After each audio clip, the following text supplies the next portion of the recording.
welcome back for another book review. I had to return the book because it became due, so here's a picture of the book we are talking about today. If you didn't read the title of the video or the picture I just showed you, it's an encyclopedia, and like, yeah, I literally read an encyclopedia. So this is really just more of a guide through the history of, as the title would suggest, magic and witchcraft. It covers the usuals. You got the witch trials across various parts of the world, but it also talks about it in other parts of the world that often don't really get talked about. We talk about what witchcraft and magic means to not just Europe and northern, like the Americas, you know, Canada and the US. We also get to talk about various parts of like African nations, and we even get a little bit of like India, where you're like, we don't hear that one often, you know? Like, we talk about things from there, but also not very often. So it was kind of cool to see that sort of representation, both a little bit throughout history and just modernly as well. And it also goes through some, not all of them to be honest, but some of the major points for modern witchcraft. I'm gonna be real, I don't know that I had a whole lot of information. Personally, the section I was wanting to have more on didn't have a lot. Like, I was hoping for more on the chaos magic, and there wasn't that much. It was like, okay, I guess, kinda, sorta. I feel like I learned more from a Kellyanne video talking about it, but sure, it's something.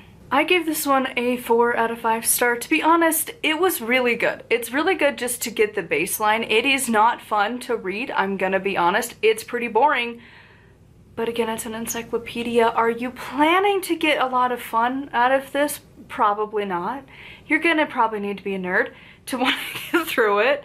As a fellow nerd myself, it is a skill, and it is boring. It was just the sheer force of it needing to get done that it got done, right? Like, I needed to read this because I got the notification that it could not auto-renew. Therefore, I had to return it, and I was like, well, crap, now I gotta read it. So that was my driving force to get through it. And it's not the worst, but it's like, I'm literally just reading a dictionary right now. This is fun. So, you know, some of the parts, like I mentioned, I really wish the chaos section had a bit more, and I'm always bummed when we talk about founders and big names in the community that Scott Cunningham is just kind of getting forgotten. Which is like, but dude, we still use him as a reference point for most authors. Who actually is out here really quoting Gardner still?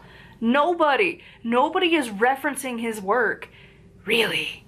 Like, maybe if you're a traditional Wiccan, you're a Gardnerian Wiccan, obviously you're different. But the average witch is not. Like, we're building upon building upon building much later variations. And like, Cunningham, we're still actively using his actual work. How many books? If you flip to the back of most books, especially if we're talking about like herbs or crystals, you're gonna find his books. You're gonna find his encyclopedias, ironically. They're gonna be there because it still exists and we still use it. It's still very well researched and is some of the best content on the market for these still. And then to not include him? What? Rude. And there's just some of the names that I'm like, I guess, but if you're gonna include one, why not include the other? You know, like, there wasn't that many big names, you know? Nowadays everyone is a guru, but for a long time there wasn't that many.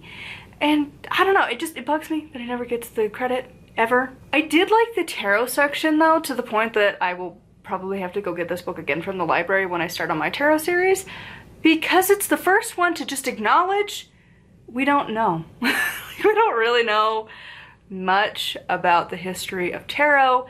It's a lot of fantasizing the past, and that's one of the reasons I don't like to include the history part of the craft for my own books, because it's like, we don't know, dude.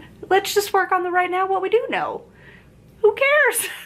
We don't live there. We don't, this idea that it has to be ancient to make it real, probably a chaos magic thing. So yeah, this book, it covered a lot of stuff, and it still didn't include the one that graphic novel one that I read recently covered, because again, she talks about it being like this big character everyone should know about. She's the only one who's ever mentioned it. So it's like, cool. not everyone talks about it, but alright. So, anyways, this is a great book if you want to dive into the history and you're prepared to read like an encyclopedia kind of a book.